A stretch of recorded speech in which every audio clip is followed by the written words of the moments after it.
आसान math course की चौथी एपिसोड में खुशामदीद।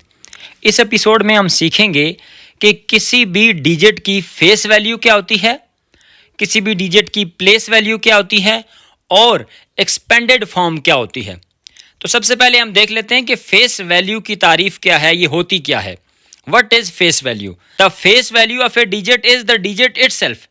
किसी भी डिजिट की जो फेस वैल्यू होती है वो वही डिजिट होता है, no matter where it is placed. इससे कोई फर्क नहीं पड़ता कि वो नंबर, वो डिजिट वंस वाली प्लेस पर है, टेंस वाली प्लेस पर है, हंड्रेड्स वाली पर है, या कहीं कहीं पर भी है, उसकी फेस वैल्यू हर जगह पर सेम ही रहेगी। फेस वैल्यू की खुसूसियात क्या क्या हैं? It does not change with the position. अगर आप उस डिजिट की पोजीशन को चेंज कर देंगे तो उसकी फेस वैल्यू में कोई तब्दीली नहीं आएगी, फेस वैल्यू हमेशा एक ही रहती है। It is the actual value of the digit. ये डिजिट की एक्चुअल वैल्यू होती है जो कि कभी भी तब्दील नहीं होती। की पॉइंट एम नुक्ता क्या है कि face value is equal to the digit itself, यानी जो हमारे पास डिजिट होता है उसकी फेस वैल्यू वही नंबर होता है। मसलन अब 2 हमारे पास एक डिजिट है तो इसकी फेस वैल्यू 2 है। हमारे पास 9 एक डिजिट है, इसकी फेस वैल्यू 9 है। हमारे पास एक डिजिट है 5 की फेस वैल्यू 5 ही होगी। एग्जाम्पल से हम समझ लेते हैं। इन 456 द फेस वैल्यू ऑफ 456 हमारे पास एक नंबर लिखा हुआ है, इसमें हर डिजिट की हम फेस वैल्यू देखते हैं। 4 की फेस वैल्यू 4 ही है, 5 की फेस वैल्यू 5 ही है, 6 की फेस वैल्यू 6 ही है। मजीद एग्जाम्पल से हम समझते हैं। The face value of 7 in 742 is 7। 742 में 7 की फेस वैल्यू 7 ही है। द फेस वैल्यू ऑफ 0 इन 1082 1082 में 0 की फेस वैल्यू 0 ही है। अब हम देखते हैं कि प्लेस वैल्यू क्या होती है। फेस वैल्यू से मुख्तलिफ होती है प्लेस वैल्यू। और प्लेस वैल्यू क्या होती है? Place value depends on the position of the digit.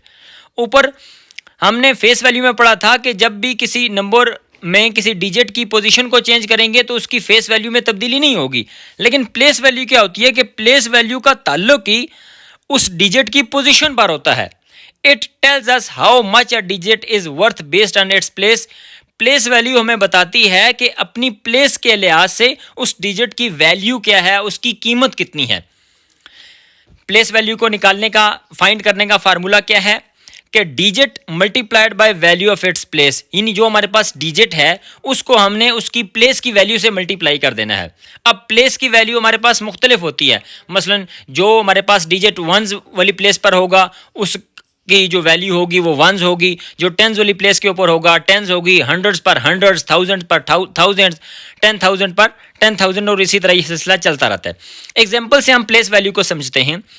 इन 4,381 4,381 में प्लेस वैल्यू ऑफ 4 की प्लेस वैल्यू क्या होगी? चूंकि 4 हमारे पास थाउजेंड्स प्लेस पर है तो 4 की प्लेस वैल्यू होगी 4 multiplied by 1000 is equal to 4000, यानी 4 की प्लेस वैल्यू हो जाएगी 4000।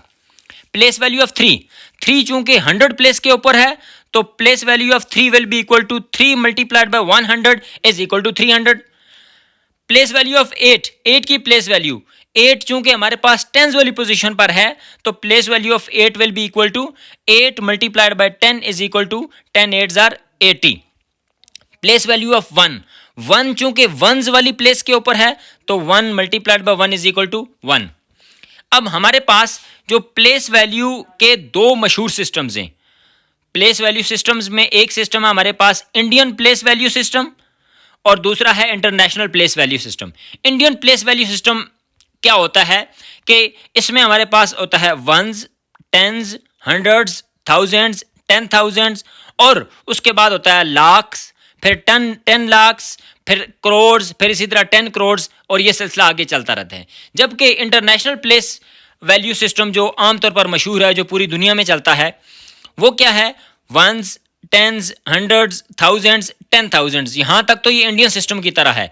इसके बाद वहाँ हमने लाख पढ़ा था तो यहाँ पर आता है 100,000, फिर यहाँ पर आता है मिलियंस, फिर 10 मिलियंस, 100 मिलियंस, बिलियंस और ये सिलसिला आगे चलता रहता है। Why is place value important? Place value हम निकालते क्यों हैं, इसकी अहमियत क्या है नंबर सिस्टम्स में?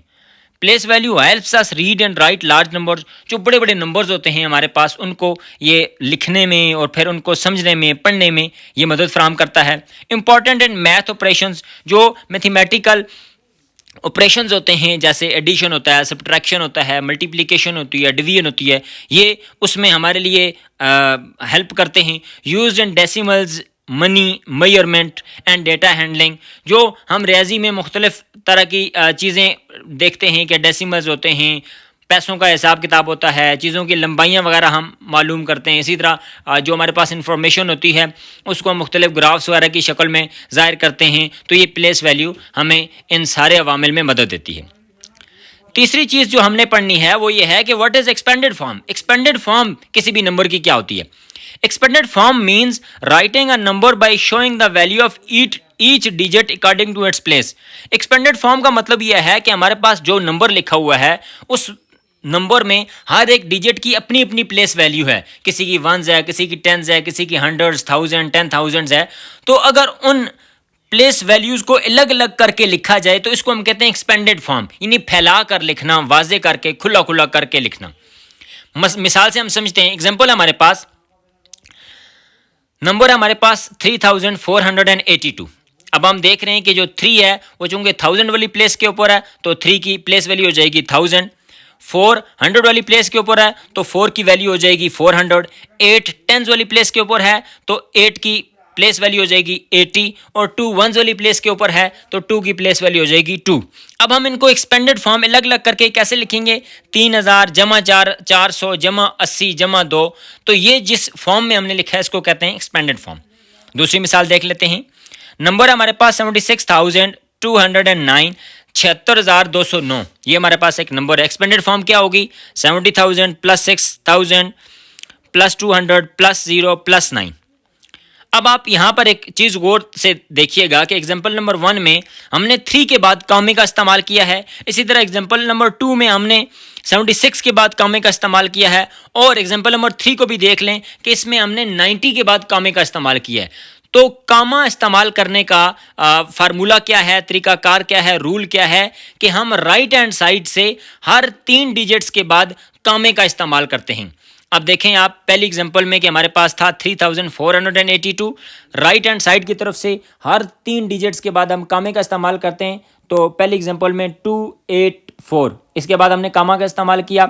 एग्जांपल नंबर 2 में 9 0 और 2 के बाद कामे का इस्तेमाल किया। एग्जांपल नंबर 3 में 5 0 और 3 के बाद कामे का इस्तेमाल किया।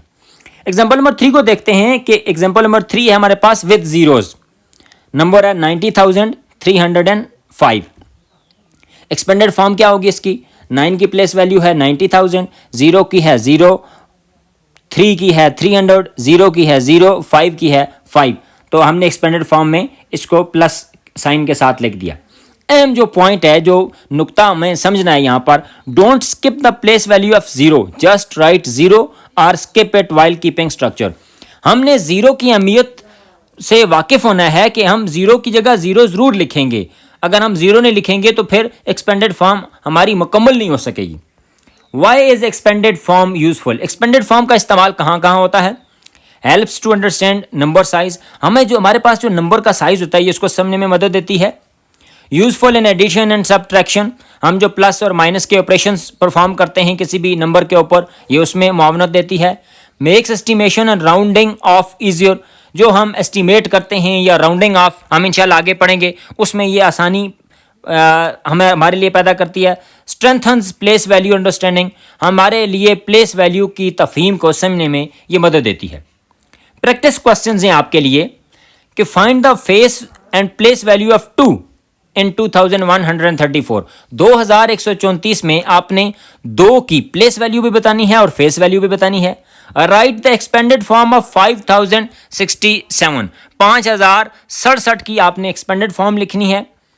Find the place value of 9 इन 19,823, 19,823 में आपने 9 की प्लेस वैल्यू बतानी है। और आखिरी सवाल है आपके लिए, expanded form of 801 is what? आपने 801 की एक्सपेंडेड फॉर्म लिखनी है।